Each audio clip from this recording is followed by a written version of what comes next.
bonjour. C'est depuis une petite chapelle du XVIIIe siècle de la région du Bugey que j'ai choisi de vous parler aujourd'hui. Alors on ne s'est pas vu depuis quelque temps, j'ai 400 km dans les pattes au jour d'aujourd'hui, 400 km au compteur. Je ne sais pas si on peut voir la trace du bronzage malgré le mauvais temps, mais enfin voilà, je vous assure qu'elle est absolument réelle. Alors depuis la dernière fois, j'ai fait beaucoup de belles rencontres. J'ai rencontré Martine, Pierre, Jean, Michel, Morgane, Edith, mais surtout Rolande. Rolande, un petit bout de bonne femme de 82 ans qui accueille les gens comme ça, sans rien demander en échange, dans les 63 mètres carrés avec véranda, précise-t-elle, ce qui fait qu'on a finalement une très grande cohabitation et une très grande complicité avec quelqu'un qu'on n'a jamais vu de sa vie.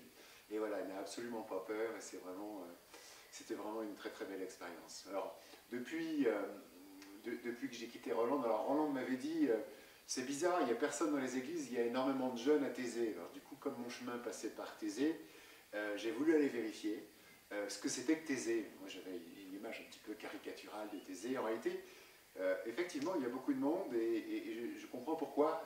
Il y a une excellente ambiance, une ambiance de fraternité, de simplicité. Et bon, je pense qu'on jette suffisamment la pierre aux jeunes pour pas être engagé, pour être un peu mou, etc., pour ne pas leur jeter la pierre de se retrouver ensemble dans un lieu comme Thésée, par milliers, hein, donc des jeunes qui ont entre 12 et 25 ans pour la plupart, 30 ans pour certains, et puis quelques personnes plus âgées. Voilà. Alors après Thésée, c'était Cluny, phénoménal ancien territoire qui comptait sous son autorité un millier d'abbayes. Bon, les choses ont bien changé aujourd'hui, hein. On passe en TGV et on voit effectivement qu'il reste des choses de la grandeur de Cluny, mais l'abbatiale, pour l'essentiel, a complètement disparu. Et puis ensuite la traversée de la Bresse jusqu'à cette petite chapelle du Bugey où je me trouve aujourd'hui. Voilà.